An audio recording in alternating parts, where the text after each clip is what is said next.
Well, good evening, everyone. Welcome to Rotor Talk Live, Season 9, Episode 3, DJI Knowns and Unknowns. I'm going to greet everybody, and then I have something special to say here. So give me a minute. Let's get going to that. And we got a full crew in here tonight. Let's see who we got. Drone Shots, Jody, USA Drone Flyer, welcome. CT Pirate, John, welcome. Dr. Ted, welcome. Drone Angles, welcome. See, RJ Redding, welcome. Let's see who else we got. Johnny Drone Flyer, welcome, Johnny. Sergeant Rock. Who else? Joni Oki, welcome. Brad Alston, welcome, Brad. Good to see you. USA Drone Flyer, Bud Bieber, welcome, Bud. I'm going to go through here, make sure I don't miss everybody. Wow, we got a great crew here tonight. Wow. Ron's going to be joining me here in just a little bit. DD Fellows, welcome. Casey Crime Fighter, welcome, my friend. Good to see you. Let's see who else. Greg Pittman, welcome, Greg. Wow, you guys really are packing the house in tonight. Wow, I'm amazed. Wow, going through everything here. Okay, all right, got a full crew in. You guys know about Warren Akarasho, and we're gonna have a little tribute later to him. I want to make sure that Ron's on so we can talk about that. It just that really hit me kind of hard, guys, and we'll talk. Like I said, we'll talk a little bit more about that as well. And then instead of having Steeler Nation, we're going to have Steeler Coach Search Nation tonight. How about that? Yeah, the coaching search is underway, and we're going to give some updates about that. So that's always a fun thing to talk about. Great football this weekend. We'll talk a little bit about that as well. So stay tuned for that. And thank you guys for tuning into that. There's an error in my title. Okay. Yeah, thank you, Eddie, for catching that. I'll get that corrected. Yeah, I'll get it corrected. I'm sorry. Thank you so much for catching that. I will note that down. In fact, I'm going to write that down right now. Thank you, Eddie. I really appreciate that. Yeah, just that's what you get for having two left hands here.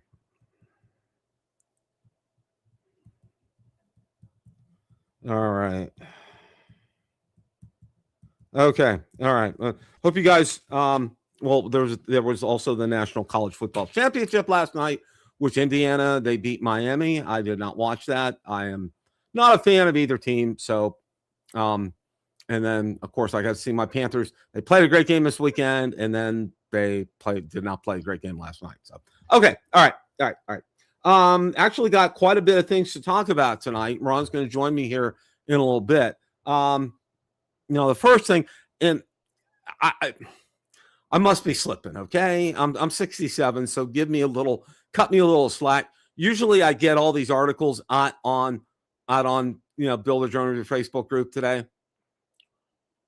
I have no idea. See, what I do is, and I'll give you a clue here. You get a little bit of a peek into Build a Drone Reviewer's prep work. What I do is I go through and I find these articles, and then I open up Notepad, okay, which is a perfect scratch pad on my desktop, okay. I open that up, and then I link the title of the article and the URL, and I post all of them over there, and it's meant to help me when I'm setting up the show, okay. And so I use it to help me to set up the show, but then I also remember later, as I've set everything up for this stream here, to go back out to Build a Drone Reviewer and also a group and page to get them out there. Okay. Well, I have no idea. Like I said, I'm 67 years old. So cut me a little slack on that one, guys. I have no idea. Ray Kelly, good to see you as well, too. So yeah, that's why that ended up happening, but I'll get them out there a little later. So stay tuned for all that. And Eddie, again, thank you for catching that. I have no idea. Okay. Like I said, see what you guys see what those of you who are younger have to look forward to. Okay. This is just fantastic. No. Okay. All right. First thing we're going to talk about tonight. Let me go ahead and get this up here. Okay. All right. Two Mini 4K or Flip. These DJI drone discounts make the choice tough. DJI is giving drone buyers plenty to think about right now. company's entry-level favorite, the DJI Mini 4K, is currently available at a noticeable discount, while the more advanced DJI Flip has also seen a meaningful price cut, okay? The Mini 4K is at $239. That's an incredible price. I don't think I've ever seen it that low, okay? The Mini 4K flop combo is also discounted to $359. That's a great price as well. The DJI Flip Flymore combo with RC2 screen controller, which is currently 15% off, dropping from $779 to $659. That's a $120 savings on a package aimed at users who want better image quality and more creative flexibility here. The Flip features and 1/3 inch CMOS sensor, noticeably larger than what you land on many entry-level models, allowing for sharper images and improved low light performance. It can record 4K at 60 frames per second, which is pretty incredible here, making a stronger option for creators who care more about motion, color, and detail. It includes the RC2 controller with its built-in screen, which is that is a fantastic deal here. Taken together, these discounts give buyers a rare moment of choice rather than compromise. Okay, so that's a great option for you if you want to consider both of those drones here. That's something, I've actually thought about the Flip a little bit, and because I know it really didn't sell well as far as, of course, we don't know sales numbers for DJI, but I think all in all, I don't think it sold real well. It has a very unique design, and people that have it have really kind of enjoyed it. One of the ones that I've seen, and some of the reviews that I've seen on it too. But again, with a drone like that, and also like with a Neo and Neo 2, you have to know its limitations, okay? And one of the big limitations is windy days are big for those drones. So yeah, be inclined to do that. The Mini 4K is a great drone. I had the Spectre equivalent of that. That was a fantastic drone. A lot of bang for the buck. You do get quite a bit with that. So, you have your choice as far as that's concerned. So, it flies crappy as heck with the controller. However, the video and pictures come out as phenomenal. I use it as a following drone. I like it. That's a good thing, Kate. Thank you, Casey Cronfighter. I appreciate that. That's always good to know. So, that's some food for thought. I mean, if you really want to go out there and check that out, I would do that personally. For me, I mean, if I have the money, I would probably look at something like that. But in my book, I would consider the Neo 2 because that's a follow me drone as well. I've had very good success with that. And unfortunately, segue here, I got another article and we're going to talk about here about some more good DJI deals coming up. But this past weekend, I was going to try to go out and fly. Saturday was a gorgeous day, but it was too busy. We had so much to do and got that done. So I was going to go out and fly on Sunday, okay?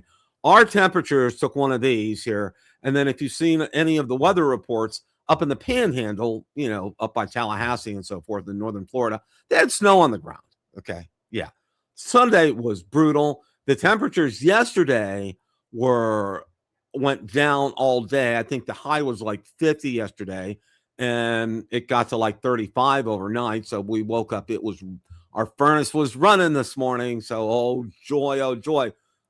So that's, like I said, after living down here for as long as I have, about 15 years or so, I really think your blood chemistry may change a little bit. I don't know. Doctors may say, I don't know.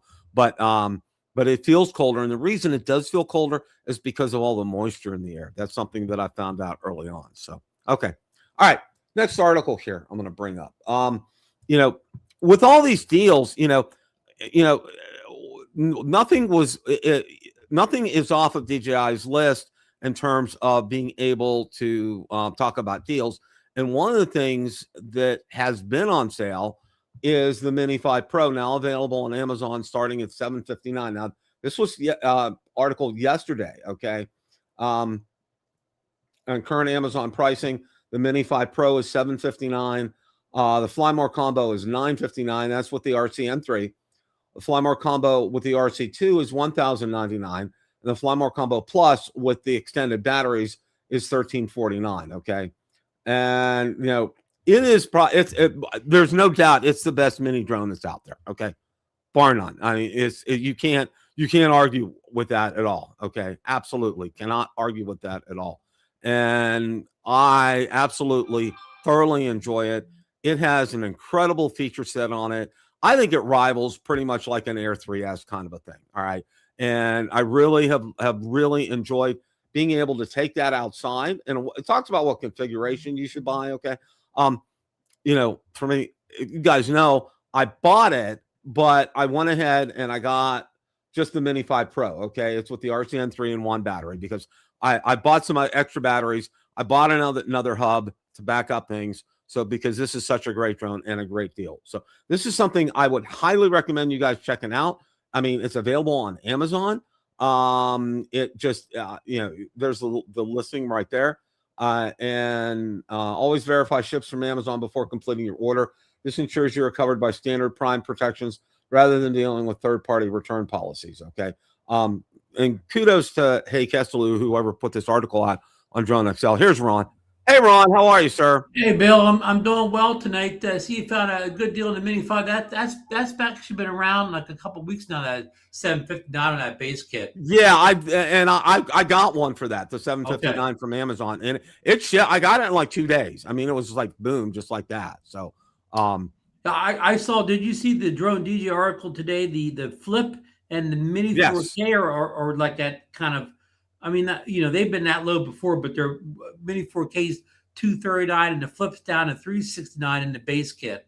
Yeah, and I just finished up an article regarding that. So sorry, yeah, that's right. Repeat here. Yeah. No. And also want to let you know we're going to have Steeler Coach Search Nation tonight. So stay tuned for that. The off season begins already, Bill. Or it's never. And I got I have some updates on that I want to share. So that's going to be real interesting. And of course, we'll talk a little bit of the playoffs this weekend too, because there were some great games out there. Bill, so. we both have a Mini 5K, so the Mini 5 Pro, so we know how good a drone that is. But I have no experience with the Mini 4K or the flip. Do you, Bill? With the flip, no. And I had the Spectre Mini, which is really the Mini 4K. Okay. So I did have experience. The only thing for me is I've said before is Ron, I'm so used to having the RC2 controller. Having to hook up a phone, it's just a real pain in the rear end anymore to do that. Yeah, that's why I'm all in with that talking. But you know what? I'm one of those people. Those RCN3s don't go to waste me. When I'm going out, when I don't know I'm going to fly a drone in particular, I'm just going out or whatever. I like to take the standard controller because it fits in a little bag or whatever. I don't have to take a drone case. It can actually fit in the cargo pockets of my pants. So I still take that regular controller because, again, sometimes I may fly, I may not, or whatever, and I want to go out compact. Yeah, that's absolutely perfect for that. I mean, that's what that is, and it really does. And when you stick it in the back with other stuff, Bill, you don't have to worry about the screen getting scratched or anything like that or whatever. So you can rough it up a little bit because if you take the sticks off and put them underneath, there's really nothing that's going to get messed up. It just throw it in the bag. Well, one of the things that I recommend to people in your instance, okay, is to buy, and they sell them on Amazon, and it's different. And most of these companies are made in China because the darn thing smells when you get it. And you got to let it out. But it's these cases that are specifically designed just for the drone. Mm-hmm. And then just for the controller, okay? And they're very small, okay? They're very manageable, very easy to put in maybe like a small bag, and those are ideal. Like, for example, if you're going traveling, like whenever I would go up to Ohio, that's what I do is I get one of those to be able to do that because the hard shell protects it, but yet it's not a big, bulky kind of case that you have to carry either in addition or try to pack in your overnight bag, which is a real pain in the butt to do that. I think it was the Mavic Pro 1, this is called the Mavic Pro. I had a case that just fit the drone and just fit the controller, and I could throw that in with my regular luggage and because they were protected in there, but they didn't take up a big spot or I wasn't carrying a dedicated case for the drone. Exactly. Okay. And that's what I do with this. Whenever I go travel, because I don't want to carry even some, the Start RC cases are great. And a lot of them instances, they're smaller, but I don't want to carry that extra case. And if I would say to put that in my laptop backpack, that would make that extremely heavy. So I don't want to do that. So having those small cases in my overnight bag where there's room for it, it makes a whole lot of sense, and it makes it real easy. And it's easy to stuff some batteries and a charger in there. So so that's a good go. But they're really giving you a lot of food for thought. Also, too, and I didn't have I had the article, but I don't know where it's at. But Amazon also has on sale the Mini 4 Pro. Okay, and there's I think the whole Flymore combo is $759 for that.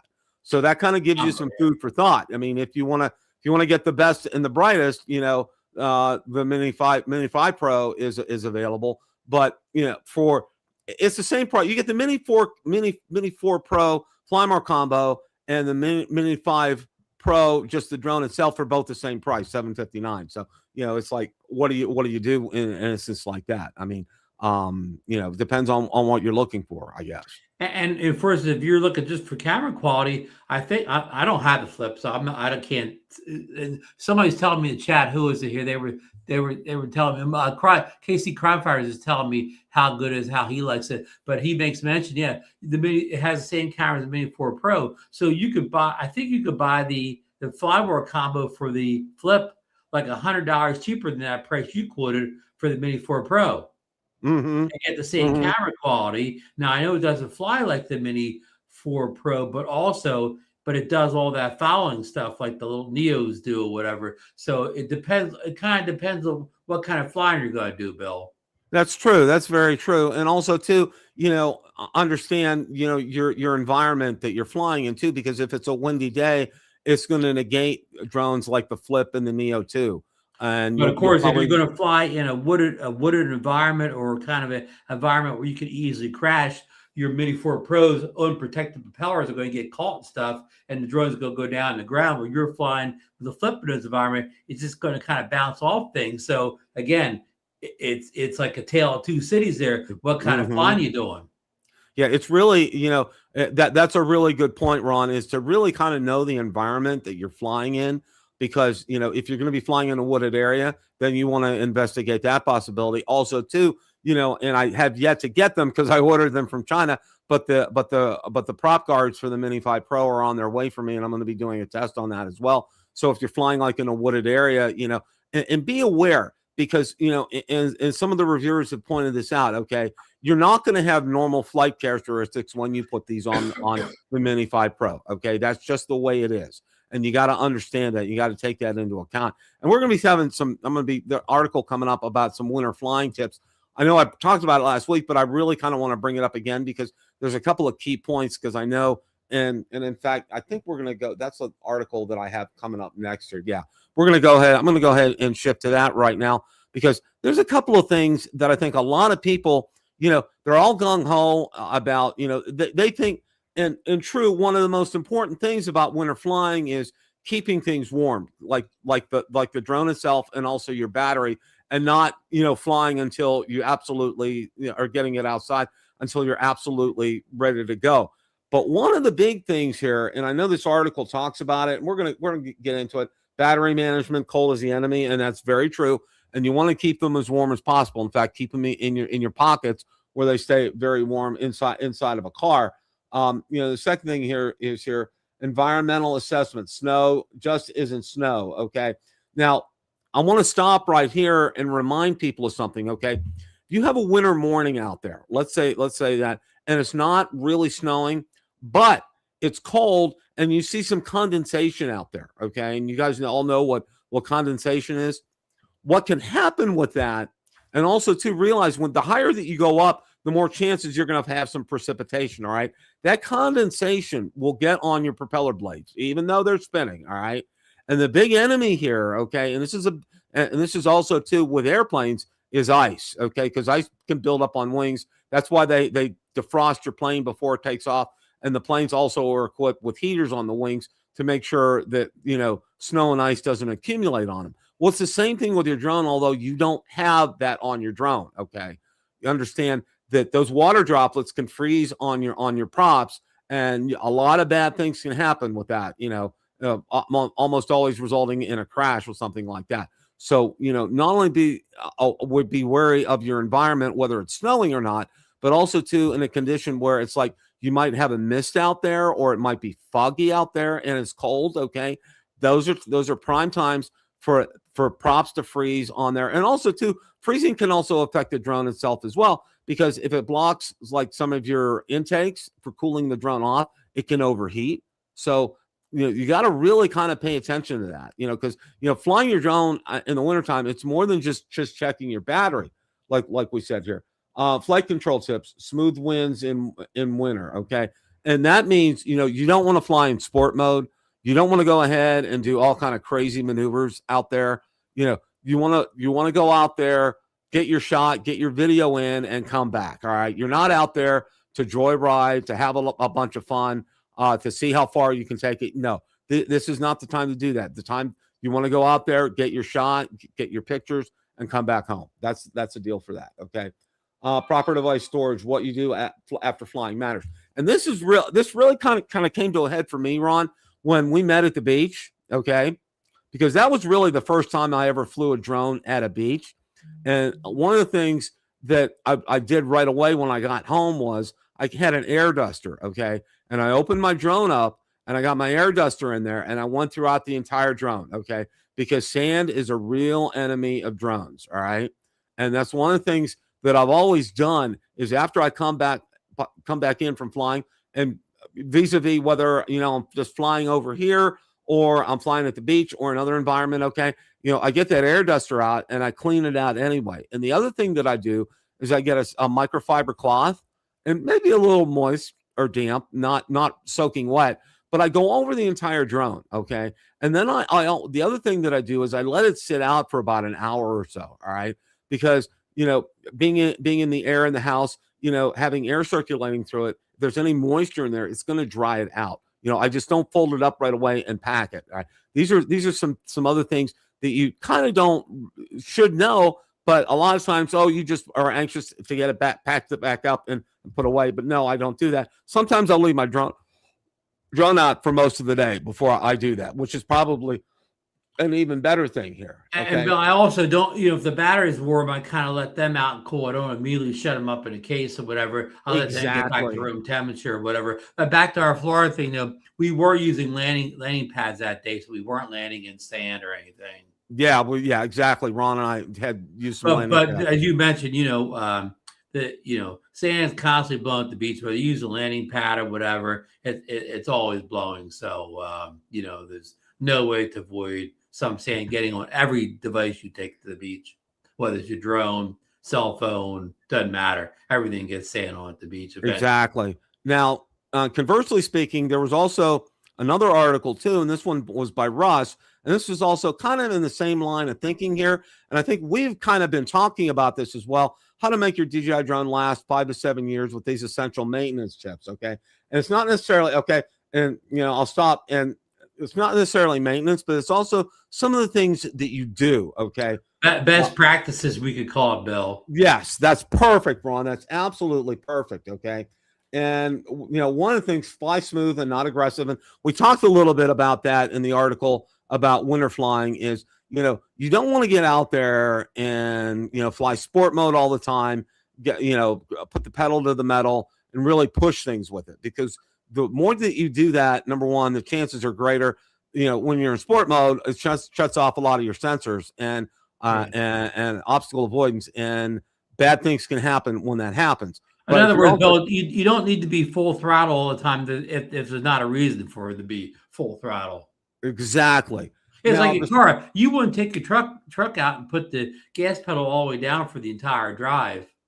Exactly. Okay. You don't really want to push those vehicles. In fact, they talk about a break-in period with a vehicle of about 1,000 miles and to vary the speed a lot. And I do that. I really do pay attention and do that. And I think my vehicles have responded really well to something like that. You don't want your pedal all the way to the metal unless they ask you to drive in a Daytona 500 or something. Exactly. Well, or driving on the interstate here in Florida the same way. So anyway, sometimes the interstates up here, they're so crowded, you do your slowest driving on the interstate because it's bumper to bumper.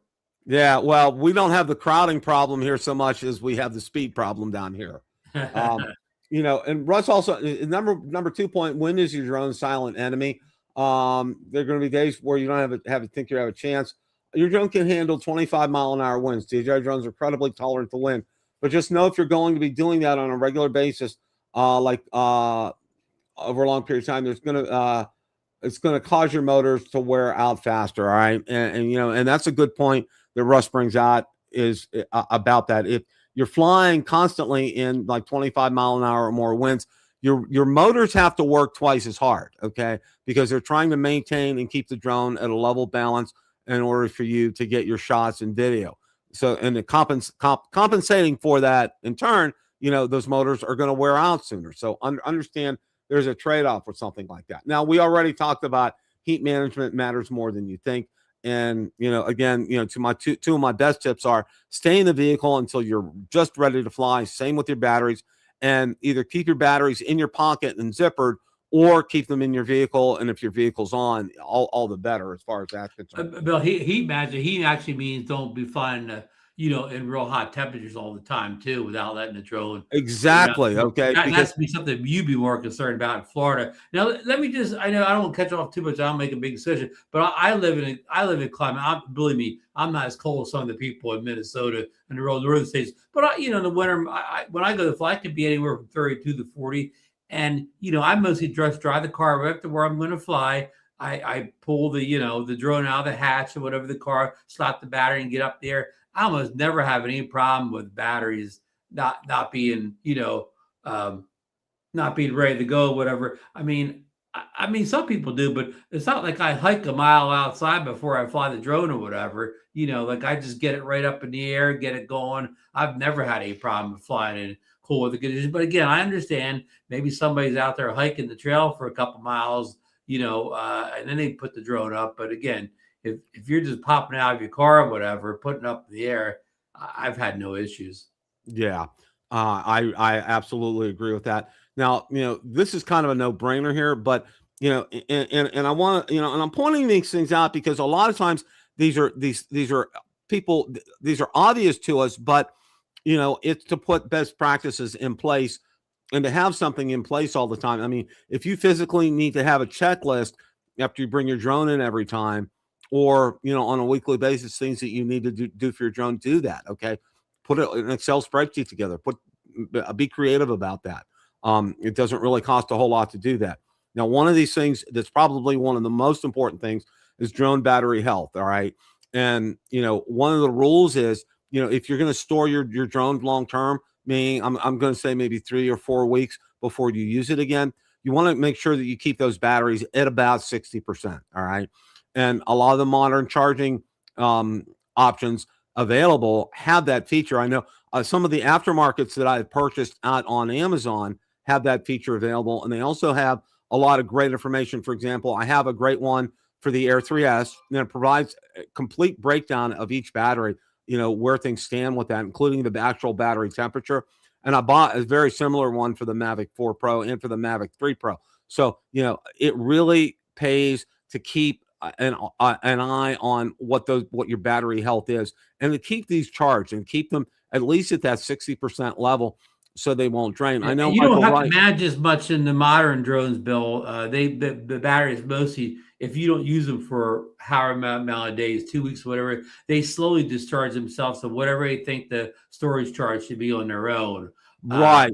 So you don't really have to manage like the old batteries. What you want to be careful of is don't come home with a battery, say at 10, well, under 20%, and just put in the case and not, you know, do anything. That's the battery you want to either charge up to, like you said, 60%, or just charge all the way back up to 100% and let it slowly discharge back into its storage rate or whatever. Exactly. You know, and one of the other things with that, I mean, we had Michael Wright on last week, and he talked about how he still maintains his batteries for his Phantom 4 Pro. Okay. Yeah. And how he's been very wise in doing that. And he says his batteries are still in great shape. And look how old the Phantom 4 Pro is. I mean, I sold the Air 2S this summer, and I had, you know, I had batteries for it, and I had batteries left over from the Air 2 or whatever, and those batteries were in perfect condition.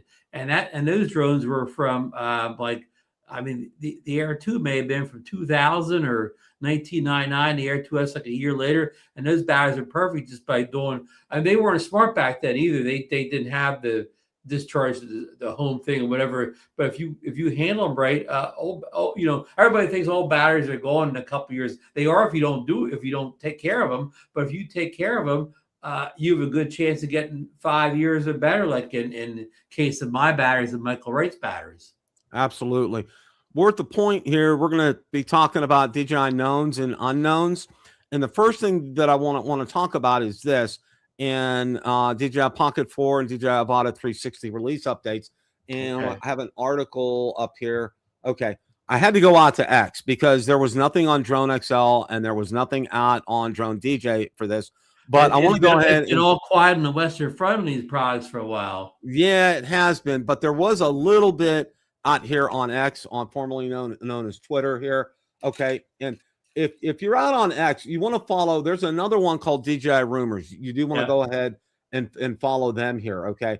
Talk about, if you really want to get a great deal also too, the Pocket 3 Creator Combo is on sale right now. So that would be something, and it's on Amazon. So you can definitely do that. Here are some more pictures on the Avata 360. And again, here's some more right there with the Creator Combo right there as well too. And also and that's about it as far as maybe it's not rumors, but one of the sites was already talking about a mid-February release now for the Avata 360. Right. I had heard that as well, which really kind of coincides because if you look at it right now, tomorrow is kind of like the 20th. So we're getting towards the tail end of January.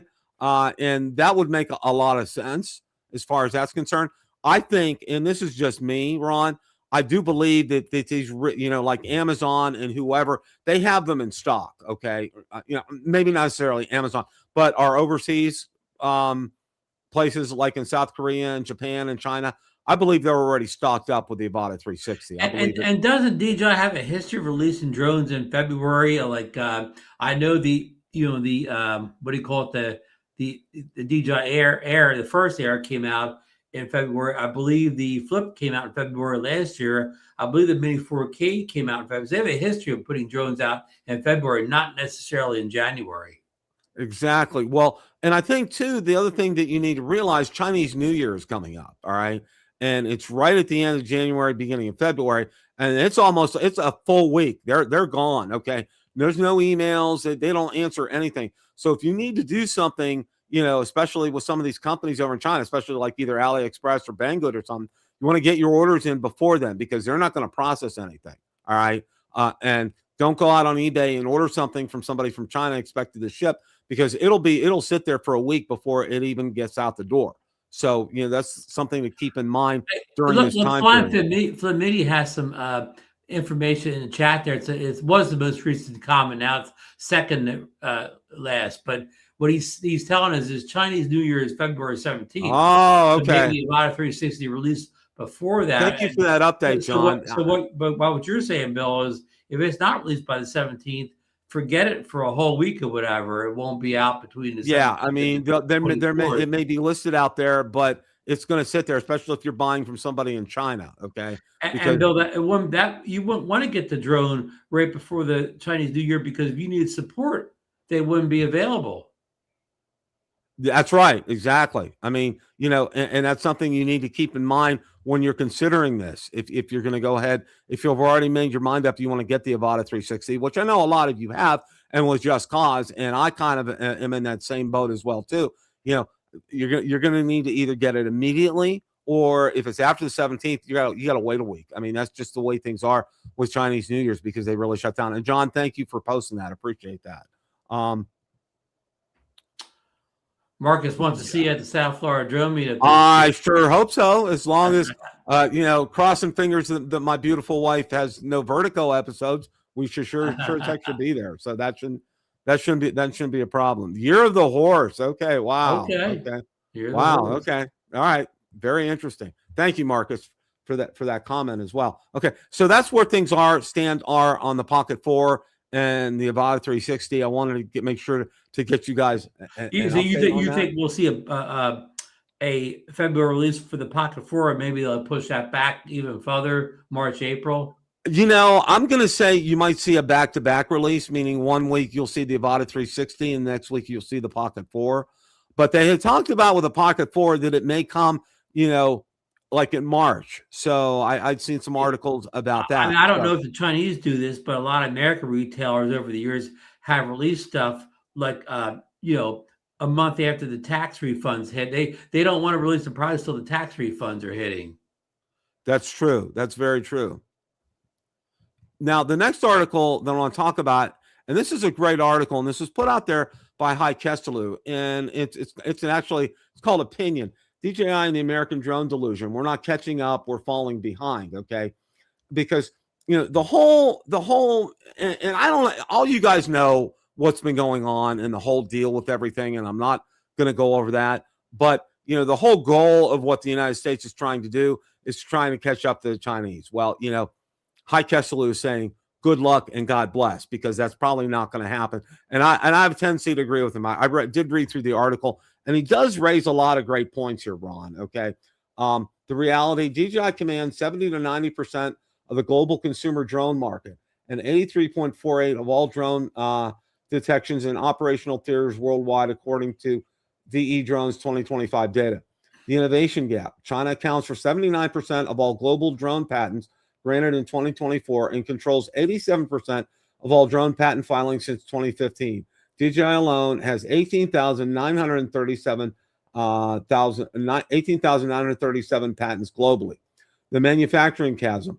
The entire U.S. drone industry, roughly 500 companies combined, produces under 100,000 units annually. Meanwhile, Ukraine alone produces 2 million FPV drones per year through decentralized workshops. The source, the opinion piece, draws from 8 years of drone industry reporting, government documents, and on-the-record statements from industry executives here, all right?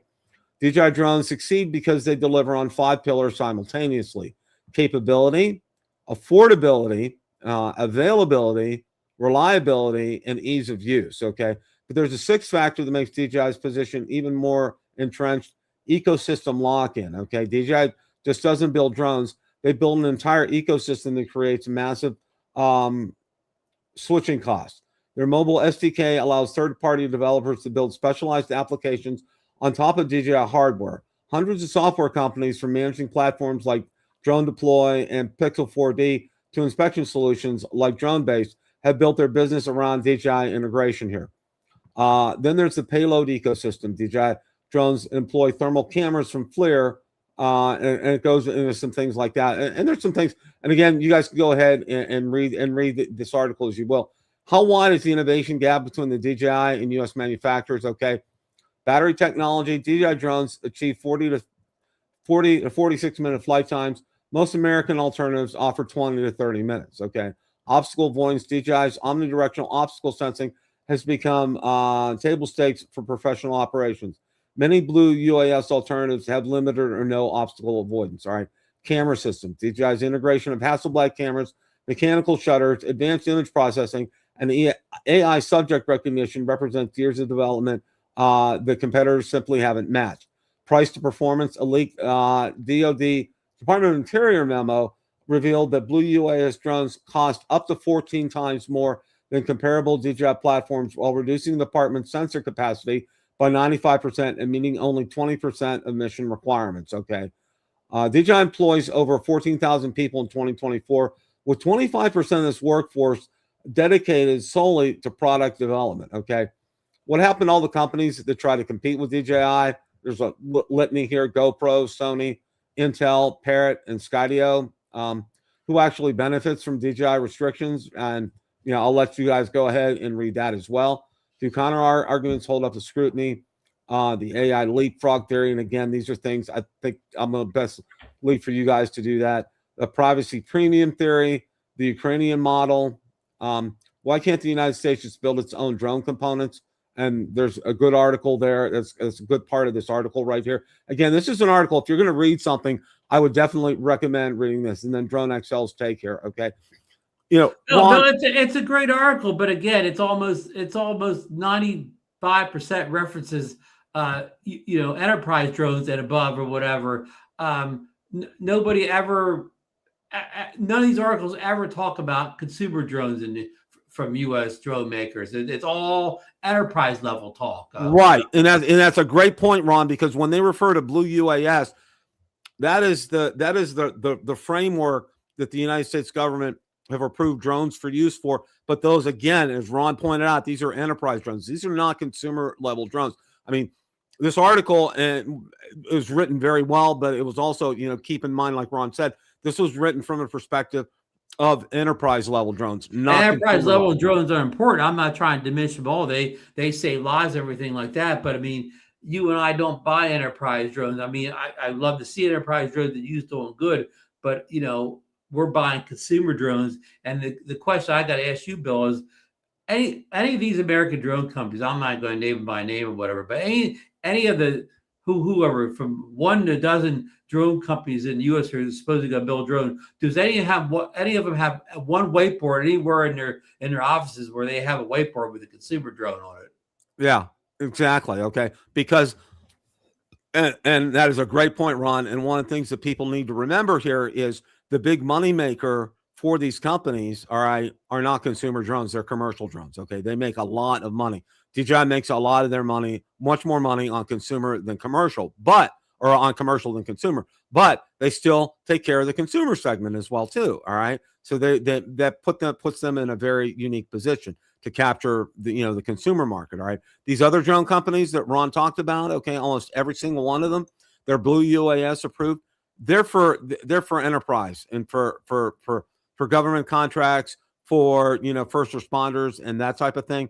They're not geared at all towards consumers. But I think the crux of the article here, at the end, the whole thing that Hy does point out that applies to both here is, the American drone companies trying to catch up to DJI. That would be regardless of whether it was consumer or enterprise level, Ron. American companies are light years behind DJI in terms of being able to build these platforms at a reasonable price and sell them at a reasonable cost, because these costs have absolutely skyrocketed. And when they get to the point, and I'm just going to put this out there, when they get to the point to be able to build, say, consumer drones, if a company does decide to go that route and to sell them here in the United States, all right, those costs are going to be significantly more than a comparable DJI drone. I mean, it's just going to be that. And conversely, like the article says here, again, the performance and the specs that you'll get out of that drone will be less than DJI's counterpart. That's just going to happen. That's just part of all this game here, Ron. Part of all that's going on here. But it's a good article, and I think you guys need to read it and take it in from the perspective. Understand, while it really is kind of geared towards enterprise level drones, keep in mind too that a lot of what they're saying also applies to consumer drones as well too. So, we've seen already, like at the bottom level of drones, like say the mini drone, DJI mini drones, companies such as not Alltel, but Potensic, Fimi, Hobson, it's a whole bunch of Roku. They've already nipped the heels. They're kind of making kind of a rival to DJI's cheapest drones. And I'm not saying they're good, but they're kind of competing, right? But outside of competing at DJI's lowest level, nobody else, even among the Asian countries, have really done anything. There's no competition to the Air series or whatever, or the Mavic series or whatever, or Inspire. When these overseas companies, other Asian, Chinese companies compete, they compete at the very lowest price point DJI has.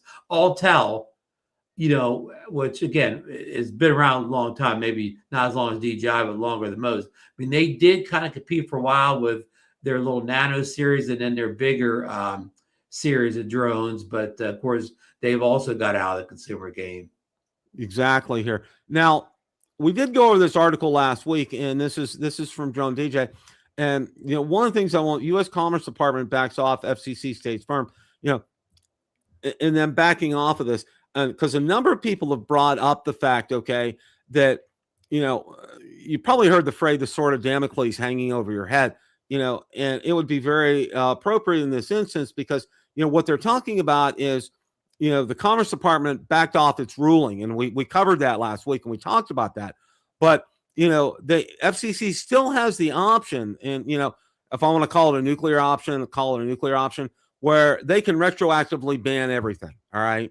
And I mean, everything that we have now, they haven't done that. I don't want to cause a widespread panic and, saying like H.G. Wells, did, on his famous radio program, with the Martians attacking and saying that. Or Orson Welles.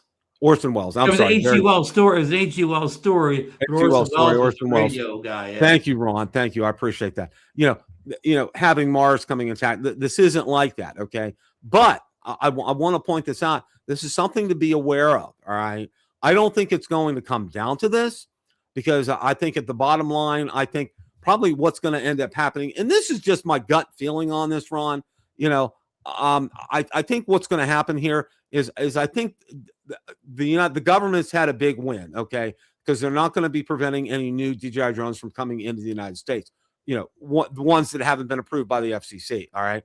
But if you look from the catalog that will be available, including the Vada 360 and Pocket 4, and go backwards, okay, there's a tremendous amount of product out there. And I have to believe one of the things too is, I don't know what market share the United States has. Again, we have no idea. I've heard DJI is a private company; they don't have to release these figures. Exactly. They don't release their statistics, so we don't really know. I've heard at times 15%. I've heard 25%. I've heard 10%. Of worldwide sales. I don't know, but it is a significant part of those sales. And I think what's going to happen here, all right, you're going to have a status quo where the United States government will just say, we're done with DJI. That's it. We're not going to do anything else. But we're not going to stop. You can go out there from your eBays and your Amazons and everything and still buy drones that we have approved. All right. And I think what DJI is going to keep doing, I think you'll see longer life cycles for these products that are out right now. I was going to answer that, Bill. The most important question is the current drones that DJI can still sell in the U.S. Will they, use these products have an end of life or whatever? Will DJI extend the end of life to their current line of drones that go beyond a normal cycle to keep, as long as they keep seeing sales coming from the U.S.? Yeah. And Joni Oki puts up a good thing here. If Trump meets with Xi in April, things might change, and it may change, and it may be very much for the better. Okay. Of course, I can't see either one of them having DJI drones at the top of their talk list, but I hope I'm wrong on that. Who knows? Okay. And it may be part of their negotiations. And if China needs more, say like rice and wheat and barley and things like that. And, Trump can maybe also get like those rare minerals that are only found in China, packaged in with something with DJI, so be it. But we don't know. And that's beyond the scope of this show and everything, and I don't want to go there for that. So, one of the things that I want to do right now, we're going to I'm going to say, don't, what do you call it? Cross your fingers out there. Cross your fingers and cross your toes and say your prayers as far as that's going to be concerned. This really hit me very hard. And I know for Ron too, and all of you out in the drone community, because every day for every show for the last, I don't know how many years, the very first person every week who dropped in the chat, usually a half hour, I start getting things on at 7:30 or so, was Warren Acarascio. Okay. And for those of you who don't know, Warren was 70 and he passed away last week. And I don't know the circumstances or details behind that. And I don't know if you talked about that last night, Ron, but Johnny had his obituary, but I'm not sure if it said what the cause of death was. Okay.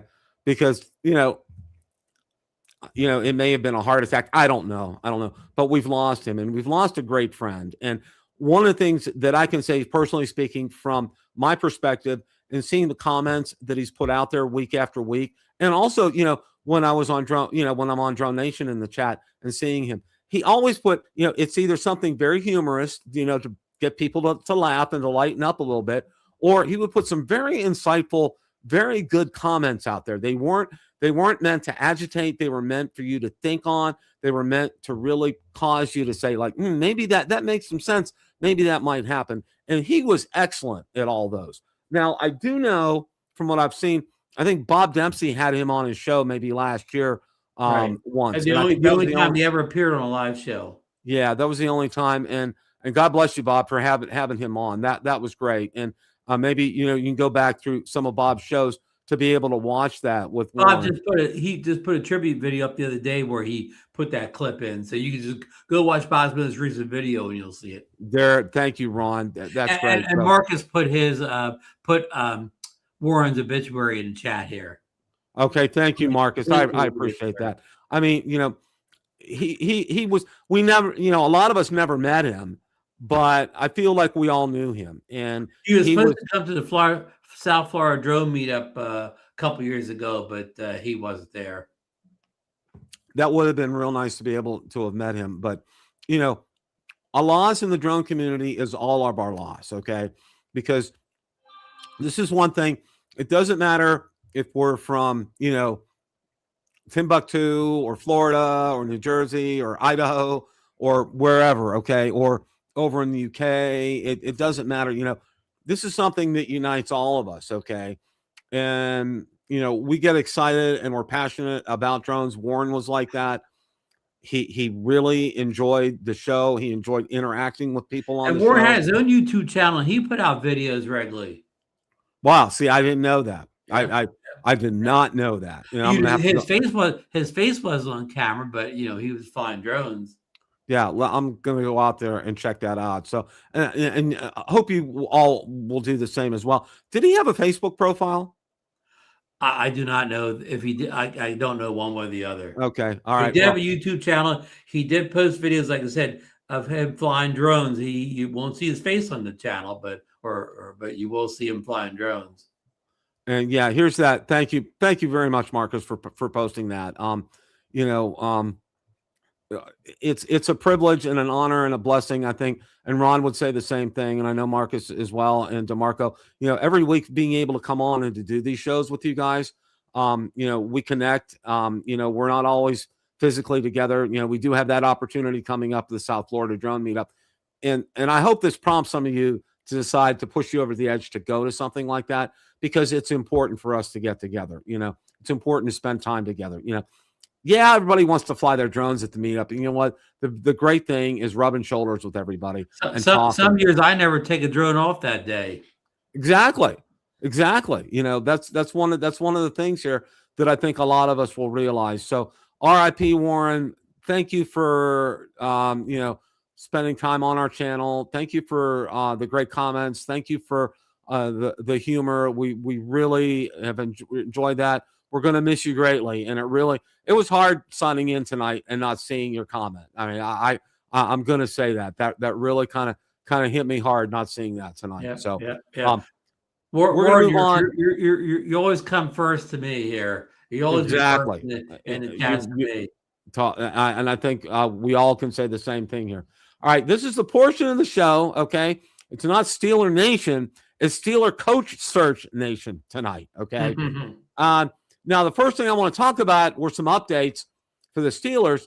They interviewed Brian Flores today, the Minnesota Vikings defensive coordinator. He was actually brought in for an interview. Now, they're going to do some Zoom interviews with some candidates as well, too. I did read that. Now, the one candidate that I think that has really stood out among all the other ones, all right, Sean McDermott from the Buffalo Bills. All right. He's interviewed already with him? Well, no, but there's a lot of heavy talk about him doing that because, Buffalo's blue collar working ethic kind of town. He's from outside of Philadelphia, so he's a PA guy. Right. He's a PA guy. I think he would be a perfect fit for the Steelers. I think he would fit in very well as far as that's concerned. I would. That's on my list. I would like that. Okay. Now, Bill, I don't hold that loss against him to the who did he lose to on Sunday? The Broncos. Broncos, because I'm one of those people that pass that turned into interception. The same play happened exactly the next day in the Rams-Bears game. Yep. And guess what? It was the Rams receiver's ball, whatever. Yep. Same play, different call. And Richard Sherman, TV announcer and retired All-Pro defensive back for the Seattle Seahawks, he already said, I'm a defensive back. I always want to see us get the ball, but he said we knew like a dual possession goes to the receiver. Yeah, all the time. Sherman even That's said always it was happened. a catch and whatever. So here, and then they had a defensive interference call on the big catch that led to the winning field goal. Why he hardly, you see that much touching on every single play. That defensive back for the Bills didn't do any more than you see on every play. So I mean, every important call in that game went against the Bills. Yeah, it did. And one of the things that I have to say is, okay, you have one of the greats of all time quarterbacks with Josh Allen in there. Okay, he but you know what? And I think this the one Achilles heel that the Bills have is they put too much. They put too much on him. Okay, they don't have the weapons around. Now I realize his running back led exactly. the league in rushing this year, but the Broncos stymied him at the end of the game. He couldn't do anything. And Josh Allen's a lot like what's his name in Kansas City now. His receivers are just a bunch of, they're okay guys, but there's no playmakers. He used to have Diggs. When Buffalo was at the best, they had Diggs when he was on top of receiver league. Well, Diggs has been gone for a couple of years now, and they really haven't replaced Diggs. You can't even name the Bills receivers. They're like they're the no name receiving crew or whatever. So he's not, he doesn't have playmakers out there. And he doesn't have playmakers out there, and and he can't. And what they constantly put him in the position of winning the game by himself. Okay. And he tries him out, and you saw him breaking down. I mean, he was very emotional with him after the game. And I get it. Even when he does make a big throw, like Brandon Cooks was the guy that got the ball taken away from him for the interception. Brandon Cooks was a first round pick. He was a Pro Bowl player in his day. But Brandon Cooks he's on a new team every time I look or whatever. He's at the end of his career, but he has to go to a guy that's on his last leg, and the guy actually makes a catch or whatever, but then the refs take it away. It's again, I don't want to go on, but again, I don't blame the coach for that. He kind of got fired for the same reason that your guy resided in Pittsburgh. He's very good at getting the team to the playoffs, but he's not good at he can't get beyond that divisional round. Right. Well, what I'll say is, okay, with Brandon Cooks was all pro, but how many years ago, whatever, that's true. Time. That's true. Brandon Cooks wasn't even on the Bills 6 weeks ago. Well, Sean McDermott has one thing over Tomlin is he's won a number of playoff games, but he's gotten them to he can win that first round, but he loses in the division round. He lost second, exactly. In the AFC Championship game too, or whatever. So anyhow, and the funny thing is, Bill, I hate to turn Still Nation, Bills Nation. The general manager got a promotion in Buffalo. He got team president and general manager. So the guy that doesn't bring enough talent in gets promoted. They're rewarding. They're rewarding him.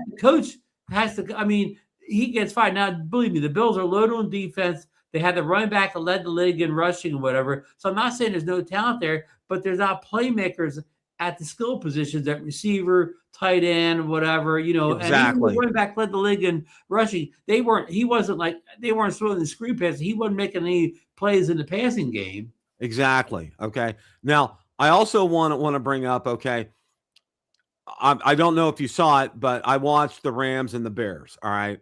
And I got to say this, okay, I have never seen a play, okay, where he's backpedaling. All right, Williams. He ran at least 30 yards back, at least 30 yards back. And Ron, if he threw it 70 yards or 75 yards, I think he threw it about 70 or 75 yards. Okay, and it was a jump pass. He spun around like a top and did a jump pass. And Ron, it was a perfect pass at the perfect spot of the end zone. That just blew me away. That kid Williams may have skills nobody else in the league has.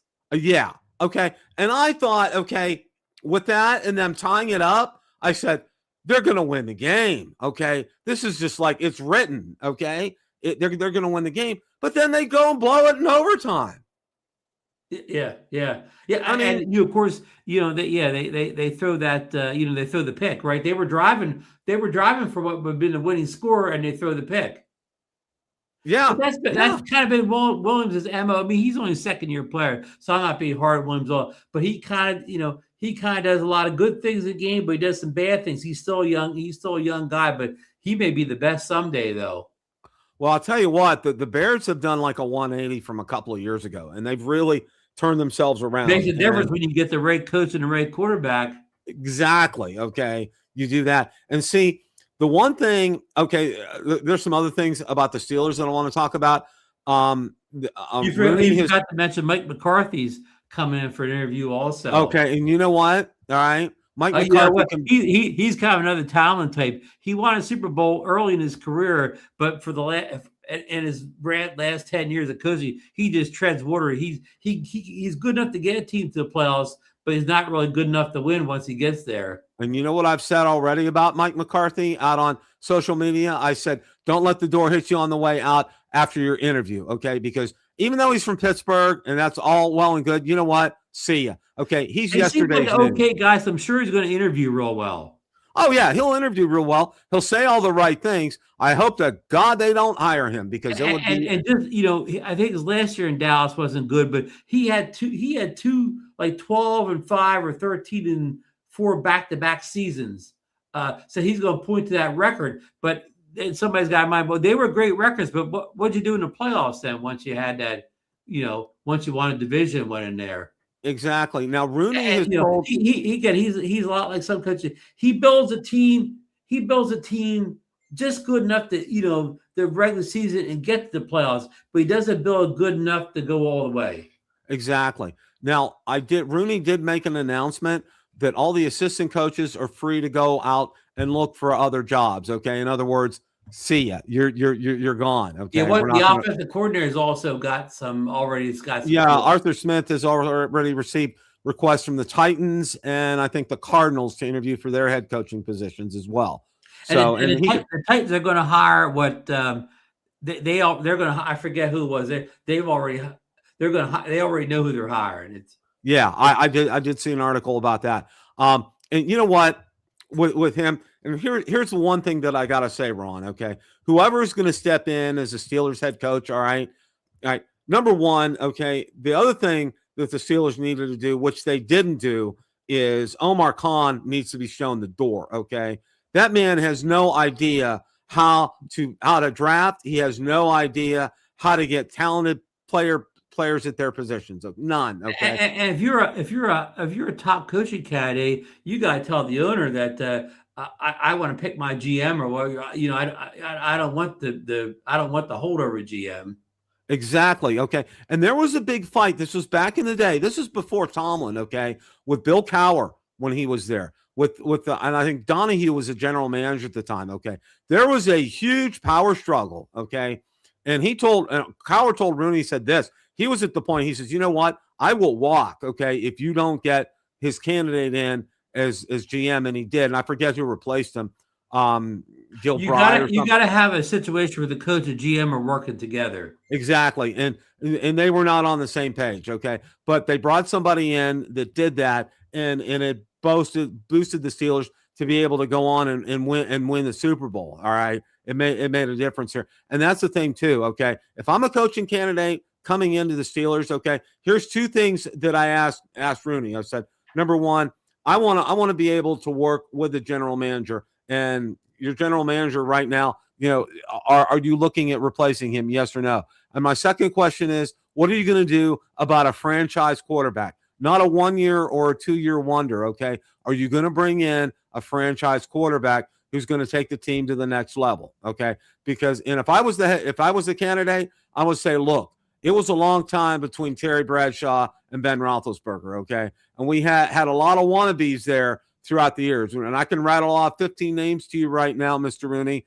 who came in here for 1 or 2 years, collected a paycheck, and were done, but never even got us to the promised land, okay? What are you going to do about that, all right? Because if you're not, I'm not even going to look. I'm not even going to consider this here, because you're going to be bringing in another 40-year-old player. What's the next thing? Are they going to sign Phillip Rivers, 44 years old, bring him in? Yeah. I mean, what's the deal with that? Not him, but they could probably get Kirk Cousins.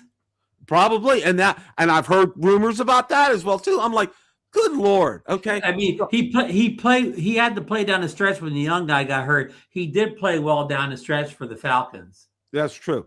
Now, but I mean, that doesn't guarantee anything for next year or whatever, And the Falcons have the Falcons have better skill players than the Steelers do on offense. That's true. Now, one of the things that I did hear was, and I started this talk about 5 years before Roethlisberger retired, is that the Steelers need to draft and prepare a backup quarterback and somebody to come in and take Big Ben's spot when he retires, okay? I had heard, and this was confirmed by multiple sources, okay, that Roethlisberger told Rooney, he said, while I'm still quarterback here, I don't want you drafting somebody that's going to be able to take my place. You get people in that will have less, he literally told them, less skills than I have, so they won't make me look, they'll make me look good, all right? I don't want them to make me look bad, all right? And that's exactly what they did, Ron, okay, to a T, okay? Mason Rudolph, they brought him in. That Duck Hodges, they brought him in. We all know about Trubisky bringing him in. Kenny Pickett, I mean, seriously here. It was just like nobody was going to come in and replace Big Ben, all right? But then I think the wheels started to fall off for Tomlin when Roethlisberger retired. And I think the writing was on the wall for Tomlin to do what he ended up doing, was actually resigning. Now, Tomlin has come out and said he never made a public statement like in front of a microphone. It was just, on a sheet of paper kind of a thing. But one of the things he said, and he said multiple times, that he's not going to search for a head coaching position for a while. He wants to spend time with his family. All right. And kudos to him for that. He was $25 million a year. All right. He's coached long enough. If he doesn't want to come back, he doesn't need to work another day in his life. $25 million a year. I mean, seriously, he doesn't need to do that. But and I wish him well in that as far as that's concerned. But I think the thing is, understand, everybody say, oh, that feels so bad for Mike Tomlin, doesn't have a job. He's been making $25 million a year for how many years? Seriously, people? And that time he's got left in his contract, he's getting paid for it. So he gets paid for sitting home. But Bill, back to your biggest thing, the biggest decision the Steelers have to make now, even beyond head coach, is what are we going to do with quarterback? Are we going to bring in somebody and the free agents aren't good this year? So if you want somebody of quality, you have to trade. Or do we do something draft? Do we find a guy in the late first round, second round, third round that we think we could develop? Do we make a trade up to the top picks and get a guy? That's the biggest decision, is how are we going to solve the quarterback situation? Yeah. And I think that's one of the things. Trade for a veteran, because again, the free agents, there's nobody really there, or make a move in the draft. And that's one of the things that these coaching candidates. We're not going to be able to do it, but if you could trade up to the first pick and get the Heisman Trophy winner from Indiana, that kid, you saw what that kid did last night or whatever. Yeah, he's money. And you know what? And I hate to say this, you know where he's probably going to go to? He's probably going to go to the Raiders. Guess who was on the sidelines last night at the game? The Raiders owner Davis and Tom Brady were standing right in the sidelines. Oh yeah, up close and personal. And you know, if Brady says you draft a kid, the owner's going to draft a kid, right? Yeah, they won't hesitate for that. So, any closing thoughts here, Ron? Just it's going to be interesting off season. Like I said, a lot of coaches are getting hired already. So I hope the Steelers don't lose out on some of the top candidates. I mean, it seems like a lot of defensive coordinators are getting hired, and I don't know if the Steelers need a defensive, oriented head coach again, or maybe an offensive guy. I just don't know, especially with the quarterback. They definitely, if they draft a young guy, they're definitely going to have to get somebody in the organization, a coordinator that's a quarterback whisperer, somebody that can develop a young guy, because we don't think that that Tomlin would have drafted a young guy, that he's not exactly a guy that mentor a young quarterback or whatever. And I think that's what the talk has been in Pittsburgh, is that they want to draft an offensive-minded head coach instead of a defensive-minded head coach. because they need to really develop that offense. I'll give you an example, Bill. The Jacksonville Jaguars, who came off a horrible year the year before, they brought this guy Cohen. He was the offensive coordinator in Tampa Bay. He helped resurrect Baker Mayfield's career down there. Okay, he takes over. They have what's their quarterback, the Heisman Trophy winner from Georgia, Lawrence. Yeah. Lawrence, yeah. I forget. Who's had an up and down career so far. Okay, Cohen gets a hold of him. This guy Lawrence has his career season.